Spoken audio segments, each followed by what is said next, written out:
Aku pastikan, kata Allah, ada orang yang akan menjamin kebahagiaan dalam hidupnya dan sukses.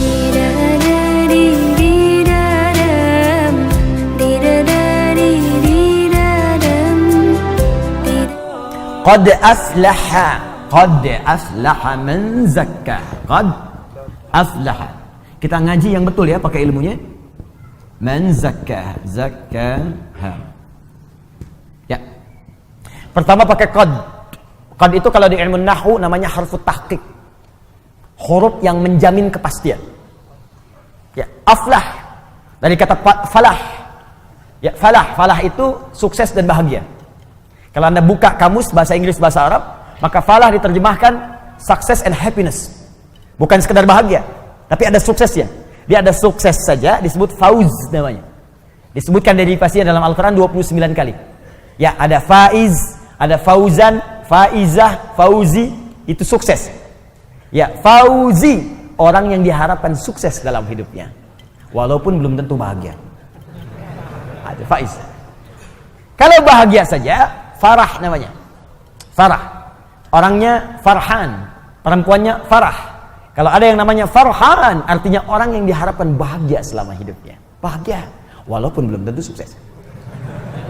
Nah, Anda pilih mana? Kaya tapi gelisah atau miskin tapi tenang? Miskin tapi tenang. Oke, di antara yang kedua selalu ada alternatif yang ketiga. Kalau bisa kaya dan tenang, sukses dan bahagia, kenapa pilih salah satu dari yang dua tadi? Dan Allah Maha tahu, maka ditawarkan pilihan langsung yang ketiga, namanya falah. Falah itu sukses dan bahagia, kaya dan tenang. Kalau Anda genggam kebahagiaan itu, digenggam sukses itu, dan gak mau dilepas, maka dalam ilmu saraf tambahkan hamzah di depan kalimatnya. Asalnya falah begini, falah gini, tambahkan hamzah gini. Kalau tambahan satu huruf muncul di depan kalimat, maka harakat huruf yang pertama dari kalimat asal ini falah, fa, pindah ke sini. A harakatnya, fa. Karena pindah yang ini mati, sukun. Sukun, bulat. Karena ini sudah ada hamzah, maka di ilmu sharaf ilatnya ini hilang. Harakat tetap aflah. Falah, jadi aflah. Orang yang menggenggam dengan kuat kebahagiaan dan kesuksesan. Terjemahkan dengan ilmunya, qad aflaha.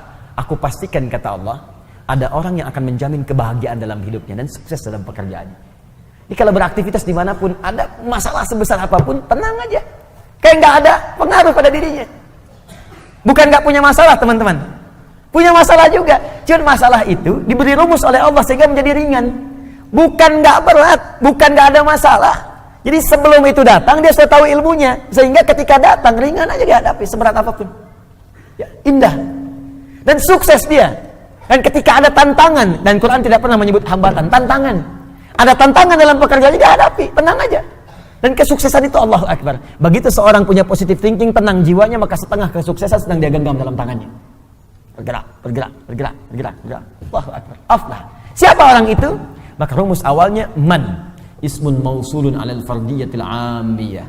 Konjungsi huruf sambung menyambungkan dua hal. Yang pertama dengan yang kedua. Qad aflaha ingin disambungkan dengan zakkah. Disambungkan kadang-kadang menunjuk kepada objek atau subjek sekaligus. Tanpa batas bagi setiap personal. Seakan Allah ingin mengatakan bagi Anda siapapun hamba. Tanpa batas. Laki-lakikah, perempuankah, tuakah, mudakah, kecil, besarkah, kaya, cukupkah.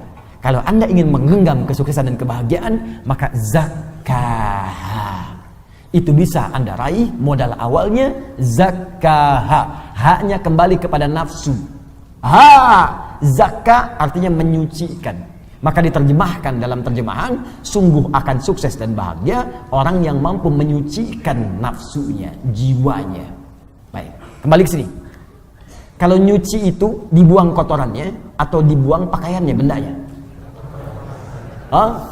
Bendanya atau kotorannya? Papa mau nyuci dulu nih, cek, picun ke Citarum. Bukan bendanya, pasti kotorannya kan? Baik, sekarang saya tanya, ada nggak seseorang mencuci pakaian kalau pakaiannya nggak kotor? Mustahil.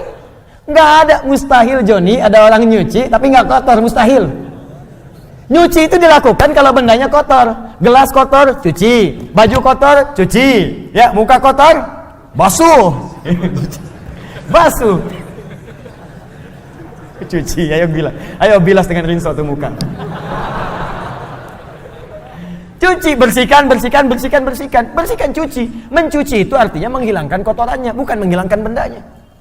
Nah sekarang, ini dalam sekali ini dibawa ke teori nafsu. Nafsu itu dibuat oleh Allah, bukan ingin menghilangkan jiwanya, tapi dihadirkan supaya mengangkat yang bersihnya, yang takwanya supaya muncul. Sebab kalau nggak ada kotoran, yang bersih nggak akan nampak. Anda itu kan mencuci supaya nampak bersihnya kan? Kalau kotorannya nggak diciptakan, bagaimana tahu bersihnya? Di mencuci itu bukan menghilangkan bendanya, supaya Anda paham ada bersihnya. Dibuatlah kotor. Kotor itu dibuat bukan ingin menjadikan benda kotor, tapi supaya Anda mendapatkan kebersihan darinya. Begitu cara memahaminya. Maka kata Allah, saya ciptakan nafsu ini bukan ingin membuat kalian itu menjadi banyak masalah. Bukan ingin menjadikan kalian buruk, tapi sifat di nafsu itu saya buat sebagai katalis supaya yang takwanya muncul. Sebab kalau nggak ada lawannya di nafsu, yang takwa nggak akan muncul. Bagaimana ketahuan sabar kalau nggak ada marah? Nggak ada hujan, nggak ada angin, nggak ada geledek, nggak ada petir, tiba-tiba marah aja. Gara-gara maneh yuk. Mustahil ada begitu, pasti ada pemicunya dulu. Ya, kalau Anda ingin mengangkat jujur, mesti ada bohong. Maka bohong diciptakan bukan untuk menjadikan manusia pembohong, tapi supaya jujurnya nampak. Sebab kalau nggak ada sifat bohong, jujur nggak akan kelihatan. Kalau nggak ada sifat ria, yang tawadu nggak akan nampak. Kalau nggak ada sombong, sifat rendah hati nggak akan nampak. Makanya diciptakan sombong, bukan ini menjadikan manusia sombong, bukan. Makanya ketika Qarun sombong, oleh Allah dicela. Buka Quran surah 28, ayat 76 sampai 77 itu. Inna Qaruna kana min qaumi Musa fabagha alaihim. Qarun itu termasuk kaumnya Musa, sombongnya luar biasa. Bagha, sombong dengan harta. Togha, sombong dengan kedudukan. Ingat, indah bahasa Arab itu. Togha, sombong dengan kedudukan. Makanya Fir'aun ketika disebut sombong, kalimatnya pakai togha. Idhab ila fir'auna innahu togha. Tapi Qarun, bagha. Inna Qaruna kana min qaumi Musa fabagha alaihim. Bagha dengan harta. Kalau tidak disebutkan siapa orangnya langsung, kapan kejadiannya, ini menunjukkan kejadian tersebut akan terjadi lagi di masa depan dengan tokoh yang berbeda. Fir'aun bukan nama asli, tapi gelar yang melekat kepada Raja Mesir. Faraoh, bahasa Arabnya Fir'aun. Ini menunjukkan ada potensi kesombongan jika melekat pada kedudukan. Maka hati-hati. Ada ilmunya, kelola itu supaya tidak sombong. Kalau Anda sombong, kata Allah, telat. Sudah ada Fir'aun sebelumnya. Harta juga begitu, ada potensi kesombongan jika melekat pada harta. Contohnya Qarun. Qarun sombong, hartanya banyak. Disebutkan di Al-Quran, wa inna mafatihahu latanu bil usba. Sungguh kunci-kunci berangkasnya saja kalau dipikul oleh bodyguardnya beratnya luar biasa. Bodyguard kemana-mana, bukan ngawal orangnya, bawa kunci berangkas, bukan buat pamer doang. Mana-mana, 8 orang, 10 orang mangkat begini. Pikulnya berat, cuman kunci berangkasnya aja. Saya sering tanya ya pada beberapa kawan, Anda kalau punya berangkas satu tuh, kuncinya di-upload, tuh dipublikasikan atau disembunyikan?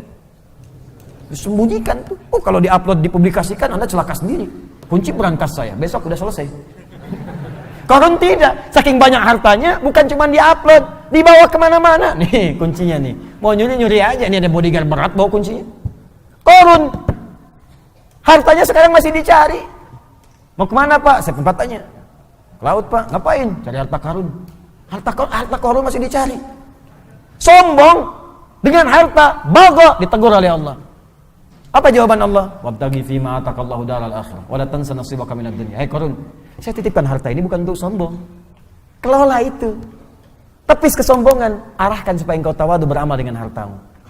Kalau ada orang sekarang baru punya Ferrari 1 sudah sombong. Cuma dipanasin malam, balapan sama taksi, bolak-balik gaya doang. Telat.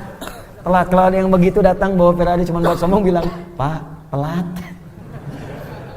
Kasihan kalau sama Qarun. Takhasabna, datang likuifasi, dilipat semuanya. Maka kembali ke sini, perhatikan baik-baik. Jadi ternyata rumusnya begini. Rumusnya paling cepat seperti nyuci tadi. Diciptakan, dibuat yang kotor ini bukan menjadikan diri kita penuh dengan masalah dan supaya berulah, tidak, tapi supaya menjadi katalis supaya yang baiknya muncul. Ini poinnya. Sebab kalau nggak ada yang ini nggak akan muncul. Dan cara menyikapinya sederhana. Begitu muncul di hadapan kita sifat yang jelek, maka cepat cari lawannya yang baik. Cuci. Cuci itu artinya datangkan yang bersihnya, yang kotornya tutup. Jadi kalau ada teman Anda misalnya marah-marah pada Anda, apa lawan marah? Sabar.